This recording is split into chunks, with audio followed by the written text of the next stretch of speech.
اوريكم الجنش تاثيره مع المرأة. ده عرس، الحفله انتهت، الجرتيت حينزل لهم شقه في بحري، وصل الشقه تلفونه ضرب، المرأة لابسه الزفاف، اصحابه جايين من مدني، قال لهم اتعشيتوا، قال لهم علي الطلاق تدعش، قولت علي الطلاق، المرأة عيونه جنينه، راجل بيحلف بالطلاق، ده شنو ما بحس ولا بشعور، ده انسان حاوي، نو فورشنيتي بالانجليزي. وريته كان بيقى عليه، قال لهم تيجوا تقاطعوا المؤسسه مع المزاد، دار يجيبون الشقه، عريس جديد، الملك بالزفافه دار يجيبون يعملوا لنا العشاء في البيت. جا نادر قال لنا نادر يجيب حياه مشي، جاب له كيلو ضان، بنادور، التبش، رغيف، سفنم، قال له ظبط الحله، عروس كراسي حفلتها ما رفعوين، دار يدخلها المطبخ، قالت تصبح الواطه بيت ابوي، ده انسان ما بحس ولا بشعور، ما بقول الدقيقه بس تصبح الواطه بيت ابوي. دخلت المطبخ تعيش في البصل، الدموع دي 10/10، ما من البصل من الراجل ده. تصبح الواطه بيت ابوي، طبعا هي بتبكي، الكثل لبن للقى ملقى، ما بزيدوا لها الكحل يوم الارز عشان هي نص هرم، والسودانيات سمحان.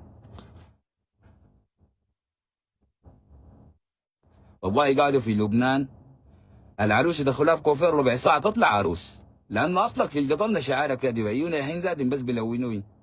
نحن بنوديها 8 صباحا، بنستلمها 10 بالليل، بندفع 4 مليون ونص، يجيبوا لك ماركه زي حارس المرمى ماشيه كده،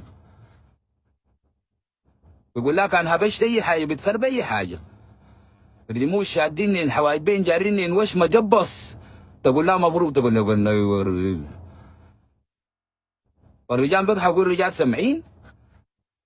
والله الراجل السوداني يجيب لي شابعين بس كريشه وجل على البال حضارها، يرضى انا تنبينا نحن رضيانين به، الله يعوضنا قدام، نعتبرها خدمه وطنيه بس.